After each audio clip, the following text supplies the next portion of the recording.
Students, today we are going to learn past indefinite और simple past. अच्छा student, अब इसमें डिफरेंस समझ लें क्या होता है। वैसे बेटा ऐसा कोई डिफरेंस नहीं है, ठीक है, क्योंकि अगर मैं यहाँ पे एंड का वर्ड लिखता तो फिर डिफरेंस होता, ठीक है। तो इसको बेटा आप पास्ट इंडेफिनिट टेंस भी कह सकते हैं और सिंपल पास्ट भी कह सकते हैं। अच्छा, अब स्टूडेंट्स पहली बात तो ये कि ये वर्ड आ रहा है पास्ट। पास्ट बेसिकली हम उर्दू में पास्ट का इस्तेमाल करते हैं, ठीक है, the time which has gone, ठीक है, कि ऐसा वक्त जो गुजर चुका हो उसको क्या कहते हैं बेटा, पास्ट कहते हैं। अच्छा बेटा, एक और बड़े मजे की बात है इस टेंस के अंदर, बेटा हम हमारी आपस में जो कॉन्वर्सेशन होती है ना, अगर पास्ट टेंस ना होना तो हमारी कभी कॉन्वर्सेशन हो ही ना सके। फॉर एग्जाम्पल कैसे, हम दो दोस्त आपस में जब कभी भी बात करने बैठेंगे तो हमारी बातों में माजी का जिक्र लाजमी आए, ठीक है। फॉर एग्जाम्पल आप डेली भी मिलते हैं ना तो फिर भी आप बात बताएंगे, यार कल ना मेरे साथ ऐसा हुआ, कल ये किया, या उससे पहले ऐसा हुआ था, या ऐसा आज हुआ है, ठीक है। तो पास्ट का जिक्र जो है ना हमारी डे टू डे कॉन्वर्सेशन में बेटा बहुत ज्यादा जरूरी होता है, ओके। तो स्टूडेंट इसी तरह इस पास्ट टेंस का होना बहुत ज्यादा जरूरी होता है। Most of the time we used past tense in our daily conversations. ऐसे है कि नहीं बेटा, आप कोई भी बात कर लें, किससे भी बात कर लें, आपकी जितनी भी कॉन्वर्सेशन होगी उसमें माजी का जिक्र लाजमी है, ठीक है, ओके। तो स्टूडेंट पास्ट इंडेफिनिट और सिंपल पास्ट। अच्छा स्टूडेंट, जो मैंने लास्ट टाइम हमने पढ़ा था प्रेजेंट इंडेफिनिट पढ़ा था, ठीक है। प्रेजेंट इंडेफिनिट में स्टार्ट में मैंने आपको इंडेफिनिट वर्ड का मतलब बताया था कि इंडेफिनिट का मतलब होता है कोई इनकम्प्लीट टास्क या habits, routine works, like dislike, universal truths, ठीक है। तो पास्ट इंडेफिनिट में भी इंडेफिनिट का मतलब यही है, लेकिन हम प्रेजेंट इंडेफिनिट में ये कह रहे थे ताहे ती है और ते हैं, लेकिन पास्ट इंडेफिनिट में ताहे ती है ते नहीं आएगा, काम वही होगा, ठीक है, इनकम्प्लीट, लेकिन ऐसा काम जो माजी में हुआ था, ठीक है। अच्छा, अब बेटा इसकी उर्दू पहचान ऐसे कोई नहीं होती, इसने मैंने नहीं लिखी है। फॉर एग्जांपल अब इसके जुमले किस तरह के होते हैं, इसके जैसे हमने क्रिकेट खेली, वो बाग में गए, वो सोए, वो भागे, ठीक है, हम 10 बजे इस्लामाबाद पहुंचे, मतलब वो लास्ट वर्ड है ना बेटा वो आ ही नहीं रहा, कोई वहां पे तो आ रहा था ना ताहे ती है और ते हैं। या अगर हम इसकी कन्वेंशनल एग्जांपल देख लें, ठीक है, तो हम कन्वेंशनल एग्जांपल में जैसा बिस्मा ने बोला कि अलिफ छोटी और बड़ी, ठीक है, मतलब गया, गई, गए, इस तरह के वर्ड जो है ना उसमें यूज कर सकते हैं, ठीक है। तो इसकी उर्दू पहचान ऐसे कोई भी नहीं बेटा, यहाँ तक बात समझ आती है मेरी सबको, ठीक है, ओके। अब फ्रेंड जिस तरह हम बाकी टेंस करते हैं इस टेंस को भी हम ऐसे ही करेंगे। फ्रेंड पास्ट इंडेफिनिट में टाइम का जिक्र भी लाजमी आता है, ठीक है, मोस्ट ऑफ द सेंटेंस में टाइम का जिक्र भी आता है। अब वो टाइम का जिक्र कैसे आ सकता है ये देखिए फ्रेंड्स, मैं बात करता हूं जी लास्ट समर, ठीक है, उसके बाद विंटर, ठीक है, फिर मैं कहता हूं बेटा यस्टरडे, फिर मैं कहता हूं जी 2 वीक्स बिफोर, फिर मैं कहता हूं जी 10 मिनट्स अगो। अब देखिए बेटा कि इसमें टाइम का जिक्र लाजमी आता है, ठीक है। फॉर एग्जांपल मैं कहता हूं जी हम पिछली गर्मियों में मरी की सैर को गए, पास्ट इंडेफिनिट टेंस है क्योंकि बढ़िया आ गया, और वैसे भी बात जो है वो मतलब कंप्लीट हो रही है कि हाँ यार हमें इस तरह कंप्लीट लग रही है कि बात माजी में की गई, ठीक है। अगर मैं कहता हूं कि हम अगले समर जाएंगे तो वो तो फ्यूचर में बात चली जाएगी ना, ठीक है। तो यहां मैं कहता हूं कि हम हर मौसम गर्मा की छुट्टियों में मरी जाते हैं, तो वो तो प्रेजेंट वाली बात होगी। तो हम लास्ट समर का क्या जिक्र है कि पिछले मौसम गर्मा में गए। इस तरह विंटर है, इस तरह यस्टरडे है, ठीक है, मैं एग्जांपल में भी दिया हूं, मैं समझाता हूं। सर बेटा 2 वीक्स अगो, 10 मिनट्स अगो, ठीक है, 2 weeks before, 10 years ago, a century ago, a decade ago, ठीक है। मींस कि बेटा सारी की सारी बातें किसमें हो रही है, पास्ट में हो रही है। बेटा यहां तक क्लास में जाती है आपको कि पास्ट इंडेफिनिट में हम बेटा टाइम का भी जिक्र कर सकते हैं। Okay so let's start. हम स्टार्ट करते हैं बेटा अपने पास्ट इंडेफिनिट के सेंटेंसेस को। सबसे पहले बेटा हम एफर्मेटिव का फॉर्मूला बनाते हैं, ठीक है। एफर्मेटिव या सिंपल या पॉजिटिव टेंस, ठीक है, हम पढ़े पास्ट इंडेफिनिट या सिंपल टेंस बात एक ही होती है। फ्रेंड पास्ट इंडेफिनिट की एक तो ये पहचान है जो मैंने अभी आपको बताई है, एक दूसरी होती है वो मैं इसके बाद आपको समझाता हूं वो कौन सी होती है। फ्रेंड्स इसकी सिंपल सी पहचान है subject second form of object, बस दैट्स इट। पास्ट इंडेफिनिट में subject second form of verb को पास्ट वर्ब भी कह सकते हैं, ठीक है। क्या कह सकते हैं बेटा, पास्ट वर्ब भी कह, क्योंकि पास्ट इंडेफिनिट में या पास्ट के टेंस में हमेशा पास्ट वर्ब का ही इस्तेमाल होता है, ठीक है बेटा। तो subject second form of verb और लास्ट पे क्या आएगा बेटा, ऑब्जेक्ट का आएगा। क्या आएगा लास्ट बेटा, ऑब्जेक्ट का आएगा, ठीक है बेटा। एग्जांपल में देखें, वो कल लाइब्रेरी गया। अब टाइम का जिक्र आओ, ठीक है, अब मैंने टाइम बताया, टाइम का जिक्र आओ, ठीक है, और फिर गया, अलिफ पे ध्यान आ गई, ठीक है। तो मींस कि यहां से मुझे बात समझ आ जानी चाहिए, आ जाती है कि टेंस कौन सा बेटा, पास्ट का, ठीक है। क्योंकि अगर मैं कहता कि वो लाइब्रेरी जाता है, सिंपल हमें चल जाएगा प्रेजेंट डेफिनेट है, वो लाइब्रेरी जा रहा है, प्रेजेंट कंटीन्यूअस है, वो लाइब्रेरी जा चुका है, प्रेजेंट परफेक्ट है, ठीक है। तो इसी तरह वो लाइब्रेरी गया और कल, जाहिर बात है हमें ये वर्ड नहीं बता देगा कि टेंस पास्ट है। अगर ये वर्ड ना भी है, अगर मैं टाइम का जिक्र नहीं भी करता तो वो लाइब्रेरी गया, तो ऑटोमेटिकली हमें बात चल जाएगी it's an action which has taken place in the past, जो काम माजी के अंदर हुआ। अब फॉर्मूला के अकॉर्डिंग मैंने आपको बताया हुआ है कि हमने सब्जेक्ट वर्ब और ऑब्जेक्ट को ट्रांसलेट करना होता है, ठीक है। अब बेटा वो कल लाइब्रेरी गया, this is the subject, this is the verb, this is an object. और बेटा जब टाइम का जिक्र आता है तो उसको एडवर्ब बोलते हैं, ठीक है। 9-10 में एडवर्ब आपने पढ़े होंगे, एडवर्ब ऑफ टाइम होता है, एडवर्ब ऑफ मैनर होता है, एडवर्ब ऑफ प्लेस होता है, एडवर्ब ऑफ फ्रीक्वेंसी होता है, ठीक है। ये एडवर्ब की टाइप होती है, ठीक है। तो ये कल जो है टाइम है ना, जब टाइम आ जाएगा तो हमारा एडवर्ब बन जाएगा, समझ आए बेटा बात की, ठीक है। अब हम इसको ट्रांसलेट करते हैं इस फॉर्मूला के अकॉर्डिंग।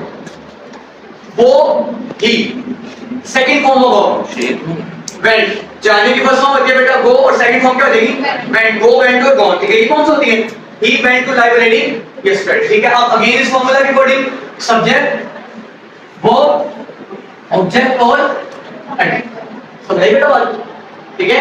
इस सब्जेक्ट वर्ब ऑब्जेक्ट और लास्ट में हमने एडवर्ब को ट्रांसलेट कर दिया कि वो कल लाइब्रेरी गए। इसी तरह बेटा एग्जांपल देखते हैं और, उसने मुख्तलिफ तरह की किताबें पढ़ी, ठीक है। ये छोटी है मैसेज, तो उसने मुख्तलिफ तरह की किताबें पढ़ी, ठीक है।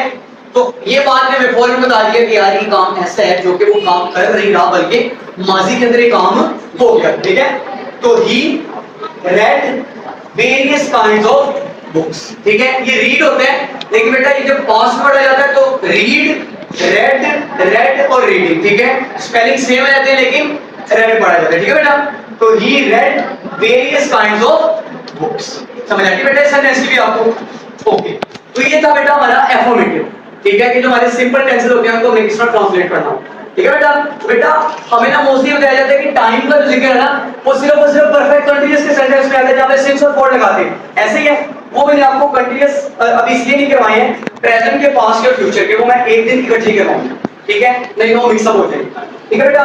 तो इसलिए अब हम बात करते हैं बेटा नेगेटिव सेंटेंस की। बेटा इसमें कोई क्वेश्चन पूछना है तो पूछ किसी भी तरह का, एवरीथिंग इज ओके बेटा, ओके बेटा। Now move to negative sentence. Friends negative हमें पता है कि ऐसा सेंटेंस जिसके अंदर, ठीक है, an action which has not taken place in the past, ठीक है।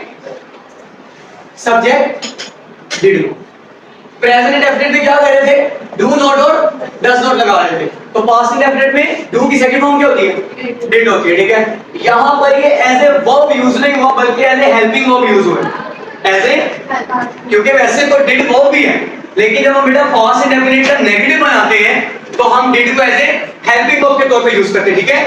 तो did not plus first form हो। बेटा रिमेंबर वन थिंग, जहां कहीं पर भी डिड यूज होता है वहां पे हमेशा फर्स्ट फॉर्म वर्ब आती है पास्ट का, लेकिन एक ही सेंटेंस के अंदर दो सेकंड फॉर्म ऑफ वर्ब जो है एग्जिस्ट नहीं कर सकते हम, इसलिए डिड के बाद सेकंड फॉर्म वर्ब लगा ही नहीं सकते हम, क्योंकि डिड को अगर सिंपली भी देखा जाए तो ये वर्ब है, ठीक है। लेकिन अब सबको तो नहीं ना पता कि यहाँ पे किस चीज के तौर पे यूज हो रहा है, तो यहाँ पे हेल्पिंग वर्ब के तौर पे यूज हो रहा है, लेकिन लोग इसको वर्ब भी कंसीडर करते हैं क्योंकि हेल्पिंग वर्ब, हेल्पिंग वर्ब साथ दो बार खाली हेल्पिंग का वर्ड नहीं होता, ठीक है बेटा। तो इसलिए did not plus first form verb plus object, past indefinite का नेगेटिव बनाने के लिए डिड का यूज होता है, ठीक है।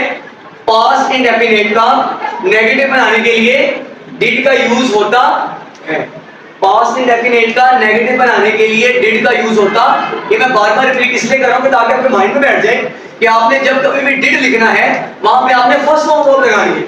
ठीक है, मैंने कहता जी उसने मेरी मदद की, ठीक है, उसने मेरी मदद नहीं की, he did not help me नहीं होगा, he did not help me होगा। ठीक है, क्योंकि did के बाद कौन सा फॉर्म यूज करेंगे बेटा, फर्स्ट फॉर्म यूज करेंगे। ठीक है बेटा, फॉर्मूला समझ आता है? मैं रिपीट करता हूं दोबारा, subject did not first form verb और साथ में बेटा क्या आ जाएगा, ऑब्जेक्ट आ जाएगा। अब बेटा इस एग्जांपल देख लेते हैं कि मैंने खत नहीं लिखा, तो एक्शन नहीं हुआ, मतलब ऐसी बात जो माजी में उसने नहीं की गई थी। I did not write a letter। अच्छा बेटा यहाँ पे एक और भी बड़ा आसान काम है, जैसे हम पहले पे मैंने बताया था कि ही शी इट और सिंगुलर के साथ डज लगाएंगे, आई वी यू दे के साथ आप डू लगाएंगे, लेकिन यहाँ पे हमारे पास हेल्पिंग वर्ब है ये, तो आई आप तो आई वी यू दे के साथ भी लगेगा और ही शी और सिंगुलर के साथ भी लगेगा। ठीक है बेटा, I did not write a letter। ठीक है, तो ये देखिए बेटा, जब मैंने यहाँ पे did लगा दिया तो मेरी ऑटोमेटिकली फर्स्ट फॉर्म वर्ब बन गई। ठीक है, मैं कहता जी मैंने खत लिखा, I wrote a letter, मैंने खत नहीं लिखा, I did not write a letter। समझ आ रही बेटा बात की?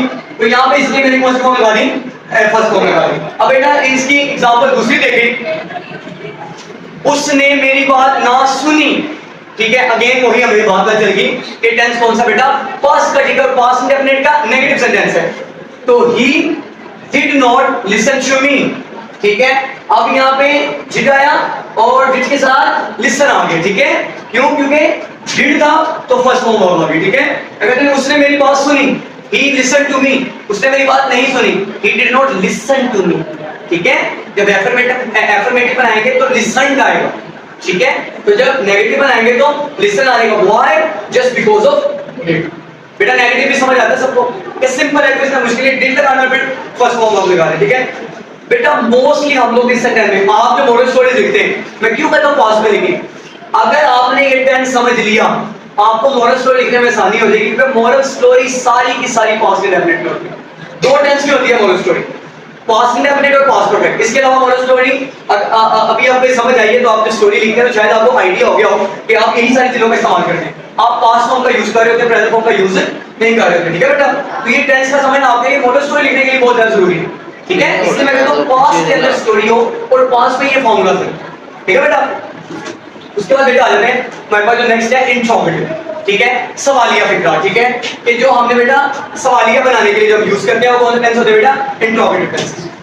ओके बेटा, मैंने आपको शुरू दिन से बताया हुआ है कि किसी भी टेंस का जब इंट्रोगेटिव बनेगा हेल्पिंग वर्ब शुरू पे आएगा। ऐसे है, किसी भी टेंस का जब इंट्रोगेटिव बनता है उसका हेल्पिंग वर्ब स्टार्ट पे आता है। अब हमें कैसे पता चला डिड हेल्प होगा, क्योंकि हमने नेगेटिव के अंदर डिड यूज कर लिया था एज ए हेल्पिंग वर्ब पे, तो इसलिए बेटा इसका इंट्रोगेटिव भी बनाएंगे तो ऑटोमेटिकली बेटा वो कहां पे आ जाएगा, स्टार्ट पे आ जाएगा। ठीक है, तो डिड सब्जेक्ट, क्योंकि हमें पता है जहां पर डिड आता है वहां पे फॉर्म कौन सी आती है, फर्स्ट। अब चाहे वो नेगेटिव हो या इंट्रोगेटिव हो या डबल इंट्रोगेटिव हो या नेगेटिव इंट्रोगेटिव हो। ठीक है, तो बेटा did subject plus first form of verb plus object, और ये साइन आपको पता है कि जब कभी भी इंट्रोगेटिव बनाएंगे तो साइन ऑफ इंटरोगेशन लाजमी तौर पर आएगा। ठीक है बेटा, तो डिड सब्जेक्ट आएगा, पहले डिड आएगा, फिर सब्जेक्ट आएगा, फिर फर्स्ट फॉर्म वर्ब आएगी, फिर ऑब्जेक्ट आएगा और लास्ट में क्या आएगा बेटा, क्वेश्चन मार्क। लास्ट में क्या आएगा, क्वेश्चन मार्क। ठीक है, अब बेटा अब देखिए एग्जांपल, क्या तुमने अपने वालिदैन की नसीहत पर अमल किया? Did you act upon your parents' advice? ठीक है, अब ये देखें, ये मैंने स्टार्ट में बेटा लगाया did you। ठीक है, अभी मैंने यहाँ पे बेटा did लगा दिया, तो उसके बाद मेरी कौन सी फॉर्म आ गई, फर्स्ट फॉर्म आ गई। ठीक है, मैं कहता नहीं मैंने अपने वालिदैन की नसीहत पर अमल किया, I acted upon my parents' advice। मैंने अपने वालिदैन की नसीहत पर अमल नहीं किया, I did not act upon my parents' advice। क्या मैंने अपने वालिदैन की नसीहत पर अमल किया, did I act upon my parents' advice। ठीक है, तो जब मैंने did लगाया तो उसके साथ मैंने कौन सा लगाई बेटा, ये बेटा जो upon है ना, ये प्रेपोजिशन है। ठीक है, जहाँ पे act आता है उसका upon आता है। ठीक है बेटा, तो जैसे यहाँ पे लिसन आता है साथ टू आता है, तो यहाँ पे act आता है साथ upon आता है, ये upon basically preposition. Did you act upon your parents' advice? और लास्ट पे क्या लगा दिया, क्वेश्चन। बेटा समझ आती है सबको यहाँ तक? ठीक है ना, आसान है, मुश्किल नहीं है। ठीक है, अब बेटा हमारे पास दो रह जाते हैं अगले। उससे पहले एग्जांपल एक और है कि क्या तुमने सेब खाया, Did you eat an apple? ठीक है बेटा, अगर होता है यहाँ पे कि मैंने सेब खाया, आई एट एन एप्पल, ठीक है, तो दूसरा है जी मैंने सेब नहीं खाया, I did not eat an apple, ठीक है। इस तरह बेटा क्या मैंने सेब खाया, क्या तुमने सेब खाया, did you eat an apple, ठीक है। तो इसलिए जब डिड लगा दो फर्स्ट फॉर्म होगा, ठीक है, ईट एट और ईटन होती है फॉर्म, तो इसकी first form second form ate होगी, जब ये एफर्मेटिव में आएगा, ये इंट्रोगेटिव में आएगा, नेगेटिव में आएगा तो ईट आ जाएगा, ठीक है, ईटन एप्पल। तो बेटा बात की, अब बेटा दो रह जाते हैं, डबल इंट्रोगेटिव और नेगेटिव इंट्रोगेटिव। डबल इंट्रोगेटिव का मैंने पहले भी आपको बताया हुआ है, ठीक है, कि क्या होता है कि जब भी हम डबल इंट्रोगेटिव बनाते हैं टेंस, ठीक है, उसके अंदर डब्ल्यूएच फैमिली स्टार्ट में आ जाती है और उसके बाद इंट्रोगेटिव का हेल्पिंग वर्ब आ जाता है, ठीक है। इंट्रोगेटिव का हेल्पिंग डिड था, ठीक है, डब्ल्यूएच फैमिली के स्टार्ट में आती है, ठीक है। मैं फार्मूला नहीं लिखा, बहुत जरूरत नहीं है उसकी, ठीक है। यानी why did you go to college last Sunday, समझ आ गया बेटा बात। अब देख, अगर इसको उर्दू में कहें कि तुम पिछले इतवार कॉलेज क्यों गए, ठीक है, तो why did you go to college last Sunday, ये हमारा एडवर्ब लग गया, ठीक है, ये हमारा इंट्रोगेटिव बनाने के लिए लग गया, ठीक है, ये डब्ल्यूएच फैमिली लग गई, ये हमारा हेल्पिंग वर्ब लग गया, ठीक है, और साथ में डिड का तो फर्स्ट फॉर्म होगा और सारा का सारा सेंटेंस, ठीक हो गया बेटा। अब इसी तरह बेटा नेगेटिव इंट्रोगेटिव देख लें, ठीक है, मैंने बताया नेगेटिव इंट्रोगेटिव भी वैसा ही होता है जैसा डबल इंट्रोगेटिव होता है, बस नेगेटिव इंट्रोगेटिव है तो उसमें डबल इंट्रोगेटिव का जो फॉर्मूला आता है उसमें डिड के साथ नोट लगा देते हैं, बाकी सारा का सारा सेम रहता है, ठीक है। Where did not she leave me alone, ठीक है, ले did not first form verb और ये ठीक हो गया, समझाइए बेटा बात। अब where did not she leave me alone, और लास्ट पे हमारा ओके ओके बेटा, ये था अब डबल इंट्रोगेटिव और नेगेटिव इंट्रोगेटिव, और ये था बेटा पास्ट इंडेफिनिट। बेटा कोई क्वेश्चन है इसमें? अब बेटा दूसरी बात जो मैं आपको बतानी थी वो क्या, आपने टाइम चाहिए कितना रहेगा, ओके कोई बात नहीं। फ्रेंड्स अब आपने एक वर्ड सुना होगा यूज्ड, बेटा जैसा कि मैंने आपको बताया था इंडेफिनिट का मतलब होता है हैबिट्स या रूटीन वर्ड, ठीक है। तो हम पढ़े हैं पास्ट इंडेफिनिट, तो पास्ट इंडेफिनिट के अंदर हैबिट शो करवाने के लिए यूज्ड टू का इस्तेमाल किया। फॉर एग्जाम्पल एक सेंटेंस है, मैं कॉलेज गया, आई वेंट टू कॉलेज, मैं कॉलेज जाया करता था, I used to go to. अब इसमें यूज्ड ऑटोमेटिकली सेकंड फॉर्म आ जाती है, यूज्ड नॉट यूज, यूज्ड। तो एक सेंटेंस में मैंने बोला दो सेकंड फॉर्म ऑफ की इकट्ठी एग्जिस्ट नहीं कर सकती, तो साथ में प्रीपोजिशन लगा के उसको इंफिनिटिव बनाना पड़ता है, ठीक है। I used to go to college, ठीक है ना, रहेगा ये भी पास्ट इंडेफिनिट का, लेकिन ये क्या हो जाएगा, इसको कहते हैं हैबिचुअल एक्शन। यूज्ड टू को क्या कहते हैं, हैबिचुअल एक्शन। हैबिचुअल वर्ड निकला है हैबिट से, तो मतलब हैबिचुअल एक्शन। बेटा ये भी आपका पास्ट इंडेफिनिट। जी बेटा आज का लेसन हमारा